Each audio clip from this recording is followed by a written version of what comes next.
speaker. Our first speaker is Attorney Susan Snearly. She is a practicing attorney here in Southbury. It has been for quite some time. She practices primarily in family law, where she and I have both opposed each other many times, and also many times she's an advocate for a child. So she is what's called a guardian ad litem, which is a guardian of the child's best interest. Ad litem means for the purpose of litigation, which means that judges trust her and appoint her to look after the interests of a child in a case where the parents are battling over this or over that regarding the children. So I know her to be an effective advocate. She has come to many of these rallies in the past, and we're very pleased to have her come back and speak to you regarding Women's History Month. Please welcome back Attorney Susan Snearly.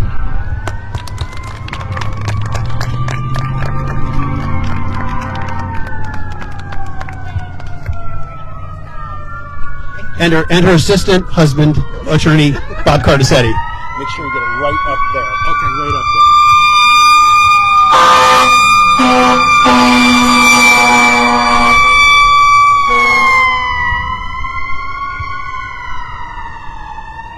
Wow. Good afternoon. Thank you for having me here today. And I appreciate everyone being here today, and I appreciate the invitation to speak before you. As Rick had said, I've been an attorney here in town for more years than I care to admit, and one of the things that I have learned all through my studies was a great deal about women's history. And recently I discovered the Connecticut Women's Hall of Fame. And for those of you that do not know, it is online. It's celebrating its 30th anniversary. And I was able to learn a great deal about some of the real trailblazing women in our history. And so this afternoon I wanted to start by sharing with you a quote that is actually on their website, and I didn't want to paraphrase it, so I'm just going to read it. Men have the benefit of knowing their history for hundreds, if not thousands of years.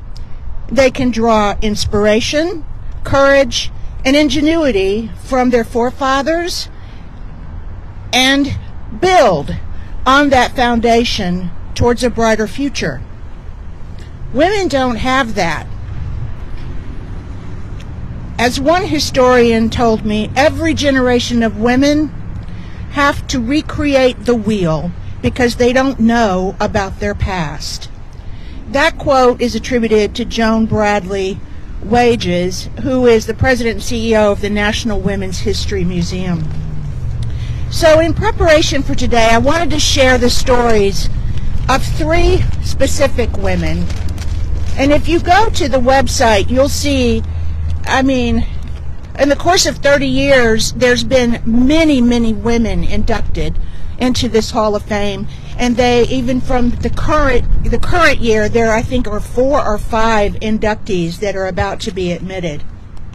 So the first person I wanted to introduce you to is,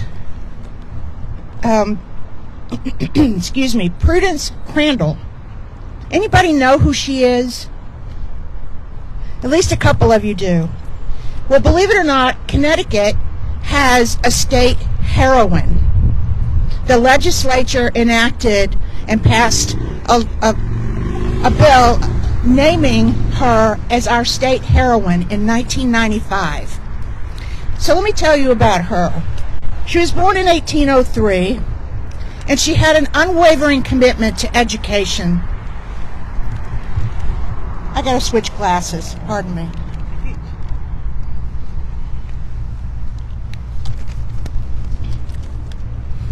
So she's from Canterbury, and she was able to return to Canterbury after her education, and she wanted to teach school.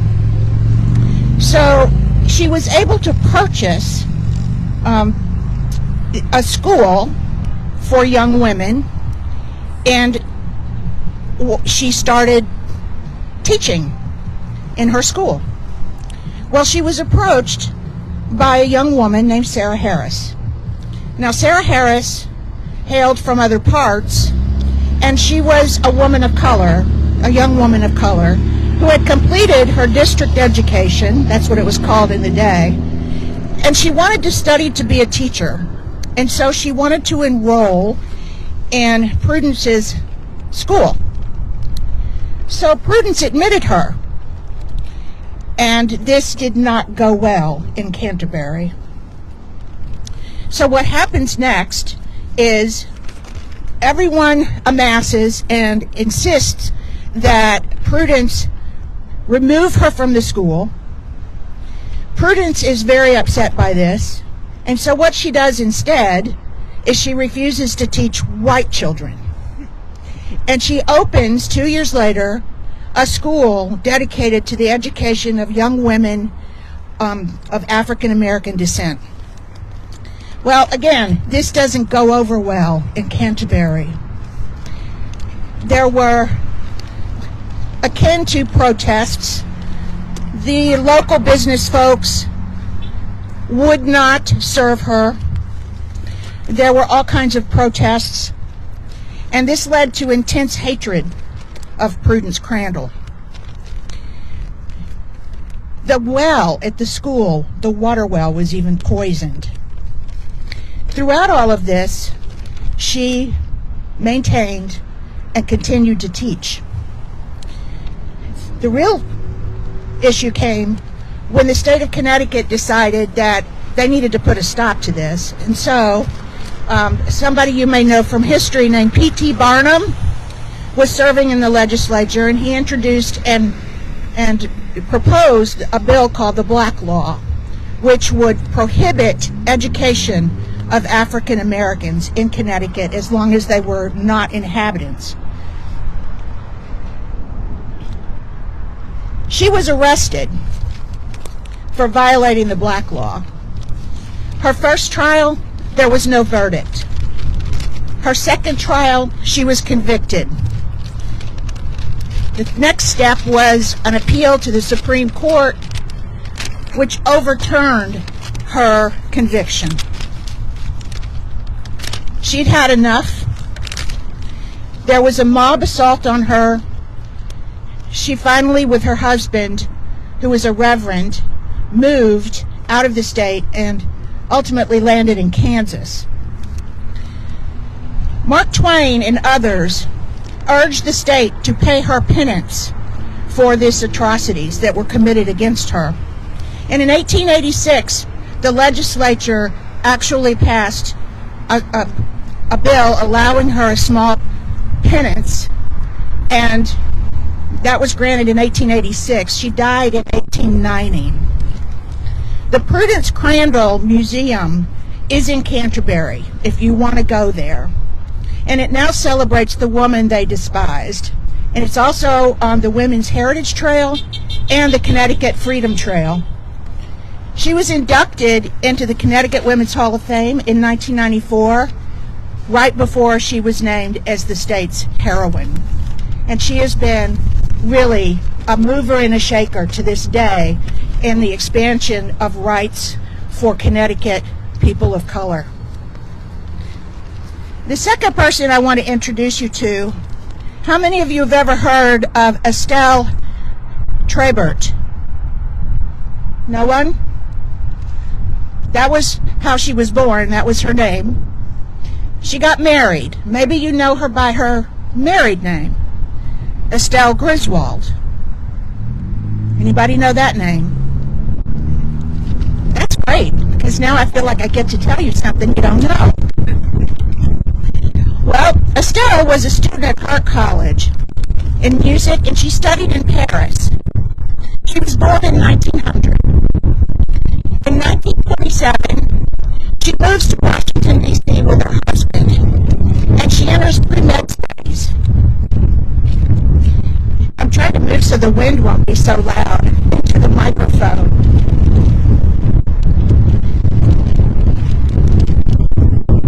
In 1927, she moved to Washington.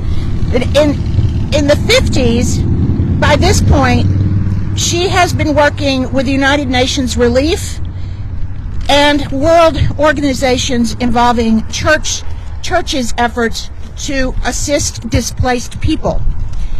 This allowed her to travel. So she was able to go to the slums of Buenos Aires and Puerto Rico and other locations, and she became convinced that the lack of education about contraception and birth control was a source of human misery throughout the world, and including Connecticut. She felt that population control was something important, but she felt too that there was a complete lack of information. She came back to Connecticut and she joined Planned Parenthood League. She quickly became the executive director and stayed in that position until 1965. And at this time in Connecticut had an extremely strict contraception statute, which was enacted, brace yourself, in 1879. Now, it was sponsored by P.T. Barnum, another name you might know. It banned the sale of contraceptives in Connecticut to married women, unmarried women. It was so strict that a woman could not inquire of a pharmacist how to avoid an unplanned pregnancy. It was literally illegal to ask a pharmacist about this. The law had been challenged on several levels, several times, to no avail. And the Supreme Court of the United States had declined to hear 2 cases, at least, involving the constitutionality of this law. So in 1961, Estelle has an idea. She joins forces with a physician, and the two of them open a contraceptive clinic in New Haven. Now, this is a major act of civil disobedience, as you can imagine, which led to her arrest, and it led to her conviction, and she appealed to the Supreme Court, a case known as Griswold versus Connecticut. In 1965, the Supreme Court overturned her conviction and declared that the law in Connecticut was unconstitutional. This paved the way for many women's rights cases after this fact, and it did away with what was considered an antiquated obscenity law that was introduced in 1879. We were one of the last states in the Union to abolish this type of a law. Her determination has paved the way for many, and she died in Fort Myers, Florida in 1981. To this day, that decision has been the pathway for many women's rights to be established in this country. And one of the things I didn't know, I studied this in law school. It's de rigueur, everybody knows this case, but I didn't know the underlying facts, and I did not know that she was originally from Connecticut. And by the way, a neat anecdote to this is she was represented vis-a-vis Planned Parenthood by no other than Catherine Rohrbeck, who is also a very famous woman and a trailblazer in her own right. The last person I want to leave you with is Mary Hall. Now, Mary Hall has a soft spot in my heart because, first of all, you'll figure it out. She was born in 1843, died in 1927. And notice the date of her death was after the enactment of women's suffrage, right? So she lived long enough to see women get the vote. And I think that's really an important point to make about Mary. She was born to very prosperous farming family, her father believed, and this blew my mind, her father believed that women as well as men had an equal right to the ballot box and an equal chance to the employment of its blessings, as well as a share in the burden of government. She had one sister, 5 brothers. I can't imagine someone in 1843 having that mindset as a male, but they were out there. In 1866, she graduates Wesleyan Academy in Wilbraham, Mass., and she taught there for several years. And then she later taught mathematics at LaSalle Academy. In 1877, she began legal studies with her brother Ezra. Now, this was sparked by a trip to Hartford, where she attended a suffrage convention, and at that convention, she heard from John Hooker. Now, John Hooker is a Hartford attorney at that time, and notably the husband of the quite famous Isabella Beecher Howe, who's also an inductee in the Women's Hall of Fame. He spoke about the restrictive property rights of women, and this absolutely changed her thinking about what she wanted to do with her life. So she started studies with her brother, but unfortunately he died. And so Mary approached John Hooker, and he agreed to take her on as a student in his law office. And that's what she did for the next 4 years. And shortly after she began her studies with Hooker, she was named a commissioner of the Superior Court. Now, many of you may know that that's one of the titles that licensed attorneys in Connecticut hold. So in May 1882, Mary makes her bid for formal recognition as an attorney, and she declares her intention to practice law. So in an open courtroom, 4 male attorneys administer the exam to her. She passes. However, despite her success and the recommendations for her admittance, the Hartford County Bar wasn't seeing it that way. They somehow believed that they needed a judicial determination of whether or not such a thing could occur. And so the court was petitioned.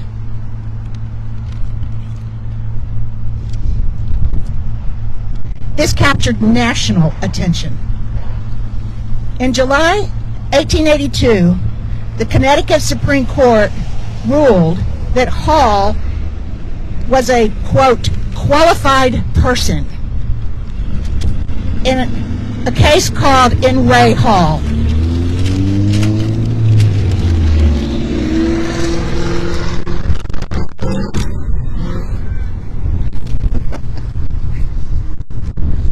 Now, this was a major milestone for women all across the country.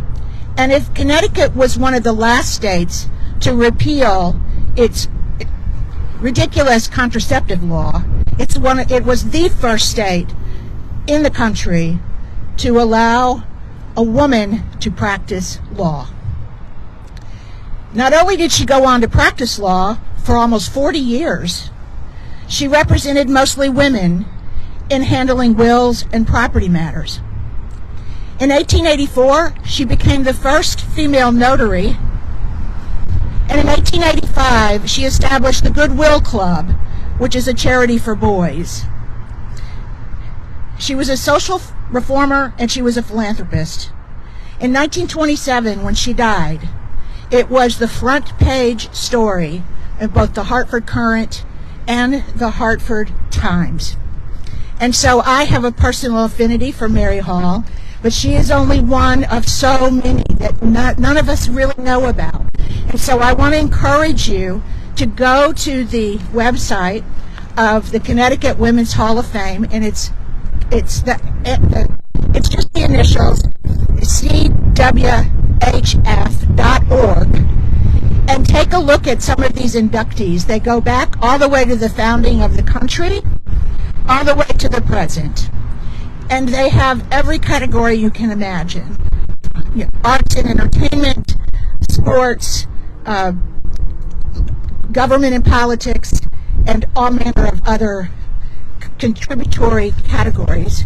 I have found it a wealth of information, and I have learned a great deal. And I hope that you learned a thing or two today, and I was happy to share it with you. And please, please, please share stories with all of your children, especially your daughters, so that we don't lose sight of the fact that we have a lot of women who have made it possible to do the things that we are allowed to do today. So thank you.